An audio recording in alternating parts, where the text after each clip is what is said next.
Hello, and welcome to Failing Up, a limited series from the shallow end about our collecting mistakes and failures, how they impact us, and ultimately help us better understand the card space.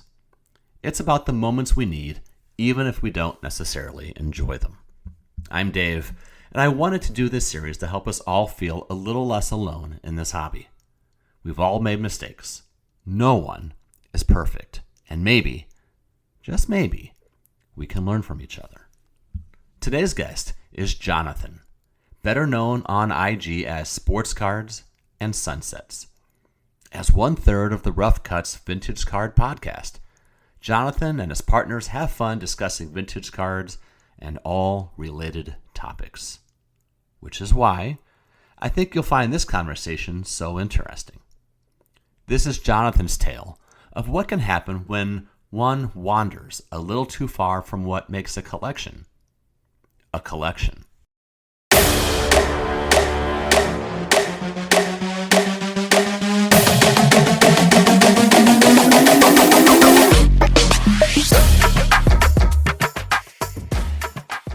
Let's welcome in Jonathan, who is at Sports Cards and Sunsets on IG.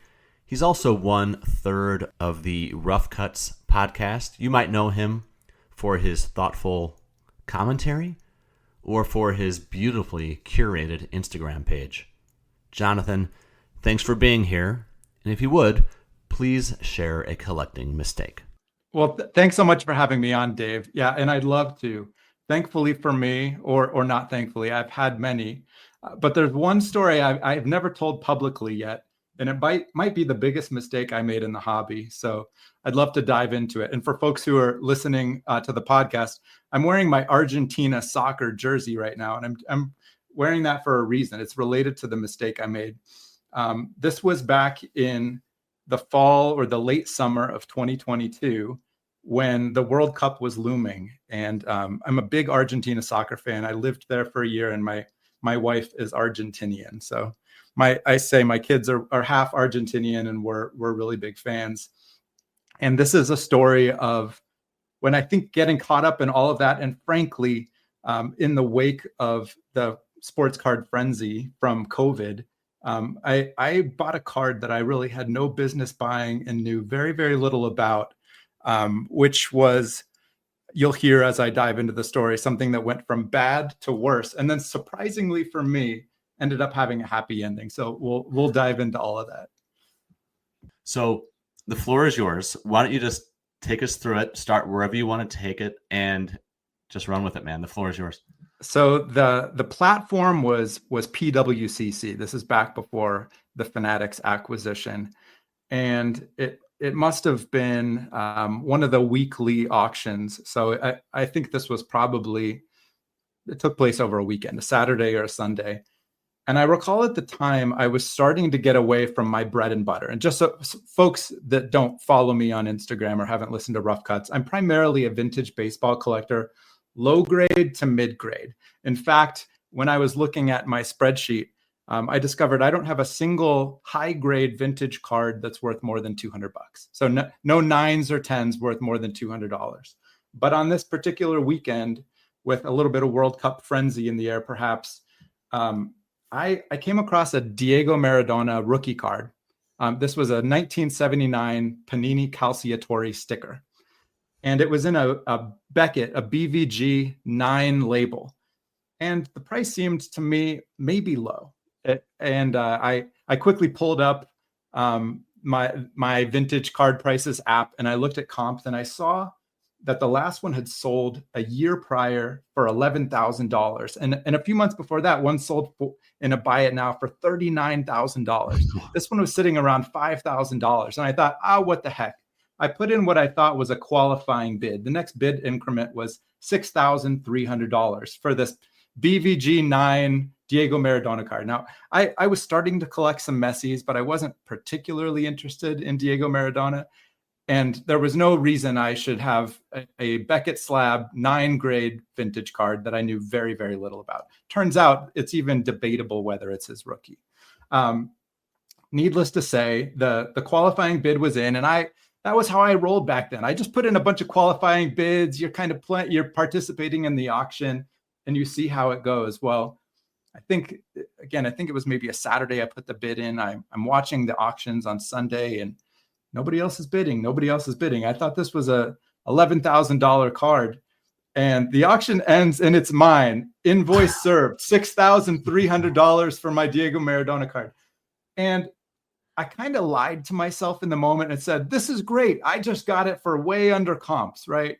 Wow, maybe this is a new lane for my collecting. I paid the invoice, shipped the card home. You can see on my Instagram, kind of when the World Cup was kicking off, I had a photograph of this jersey with my Messi rookie and this BVG 9 Diego Maradona card right there. And I said, let's go for the World Cup. This is my card now. Truth be told, when it arrived, I was a little disappointed in how it looked. The color seemed kind of dull. I would learn about a year later why. But at the time, I just thought, it doesn't look as bright as I hoped. But oh well, this is my card now. So that's how it started.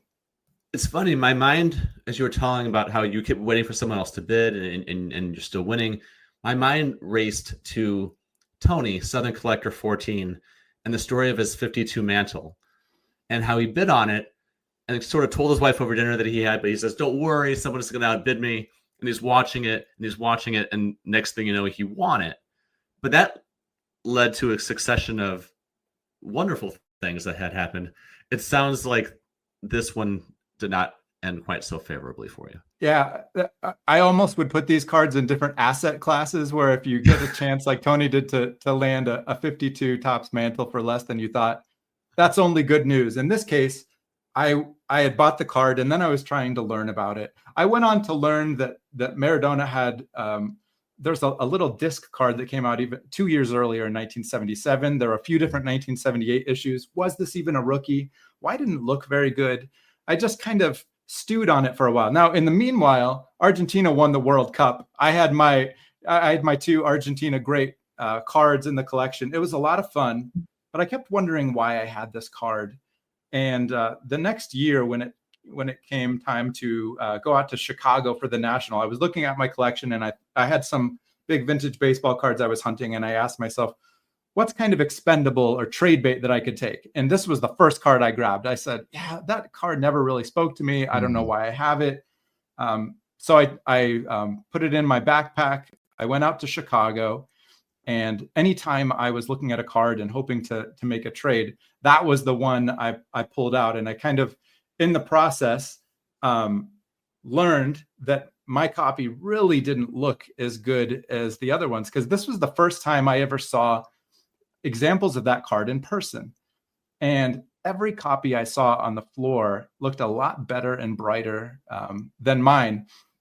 And on the last day of the show, my buddy and co-host of Rough Cuts, Matthew, he goes by 1956 Topps Guy, he was with me, and I was trying to work a multi-card trade deal with Ash of Legacy Cards for a Mickey Mantle rookie, the 1951 Bowman. And he said, well, what do you have to trade? And I pulled out a bunch of cards, and this was the first one I pulled out. And Ash said, actually, I don't need that card. I have it in a PSA 9. And he pulled out his PSA 9, and I looked at him side by side, and Matthew was looking at him really closely. And I do recall Matthew in the moment saying something along he commented on them looking different. I just remembered thinking, oh, yeah, mine has pretty bad color. I also had learned that mine wasn't as scarce as I thought.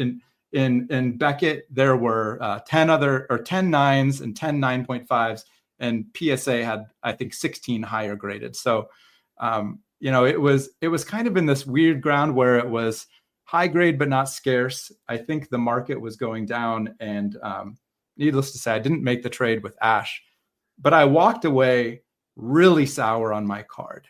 So at the end of the show, I went over to my PWCC rep, and there were a bunch of cards I wanted to send to my vault.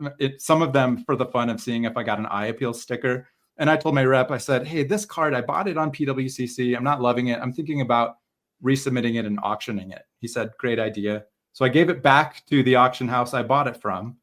And I hoped to sell it there at auction, although I knew that it was worth less than it was when I bought it. And then in fact, a couple months later, before it was the intake had fully happened, another one sold in this grade for $3,200. So almost half the value. And I kind of resigned myself. Okay, well, I'll take a loss on it, but at least get something. And then about a week later, somebody emailed me from PWCC and they said, "Sir, there's a problem with your card. We need to talk to you." And I'd never had that happen before. I do want to back up just a little bit about how when you were headed to the national, you put some cards in your bag that would be okay moving for other things. Was it a moment of clarity that had happened over the course of that year or so when you realized the card wasn't the one for you, or was it just this gradual reckoning that occurred to the point where you thought, okay, you know what, I'm just gonna kind of move it along? What was that process like? Yeah, that's a good way to put it. Definitely the latter, because I tried in the hype of the World Cup, I tried to tell myself this is great. But anytime I came back to that card, it didn't speak to me. I didn't like the way it looked, and it didn't make any sense in the context of my collection. And the more I studied about vintage soccer cards, the less interested I was in that particular card. So it was over time. Yeah, there was kind of a malaise in the way I regarded that card. And then when I pulled everything out of the safe, I have a safe where I keep any card that's worth more than $1,000. It was very clearly on my spreadsheet the highest value with a huge gap to how much it mattered to me. So it really was, I think, the first card I pulled out. Coming back to where we were, PWCC contacts you and they say, "Jonathan, sir, there's a problem with this card. What was the problem? And then what happened from there?" Yeah, so this was not my normal PWCC rep, but it was somebody who'd been with the company a lot longer, someone more senior. And so I immediately, my stomach just dropped. And I thought back to that moment when Matthew was looking at the PSA 9 that Ash had and compared it to mine. And I thought, oh, he did see something, didn't he? And the rep said, yeah, we got a tip, I think is what they would say, from someone else who was browsing the auction. So a shopper. And they said, we don't think this card is authentic. So PWCC pulled it, and good on them. And the next thing they wanted to know is they wanted to talk to me about the card. Now, I didn't know at this point in time, I didn't know my rights. I didn't know if it was authentic or not. I knew when I bought it, I had certainly looked at the cert, checked it on Beckett's site. I had done all that. So I wasn't so green when I had bought it that I forgot to do that on such a big purchase. So I talked to them and they said, yeah, it looks like it might not be authentic. And I said, well, that's a problem for a couple of reasons. I said, one, I bought it from you. You can go back and look. And I showed them, it still shows up on VCP, for example. It was August 14th, 2022. You can see the comp right there. And you can see the cert number. I said, it shows up on Beckett's site, and I bought it from you, because they've sort of told me, we as the auction house have the responsibility of verifying the authenticity of what we sell. And I said, well, I bought it from you. I since had shipped it to myself and given it back to them. And so I started reading all the T's and C's and stressing and looking at their guarantee. While this was going on, the only thing I recall emotionally that really guided me is I thought, I'm going to make sure I show up really thoughtful and conscientious every time I talk to these folks or I email these folks. And I think that ended up serving me well. They ended up, after a number of conversations, deciding to, so the card was in kind of timeout in my vault. I don't know how else to put it. But after maybe a month or two of that, they eventually found the contact at Beckett to ship it to. So it shipped, I think, down to Texas.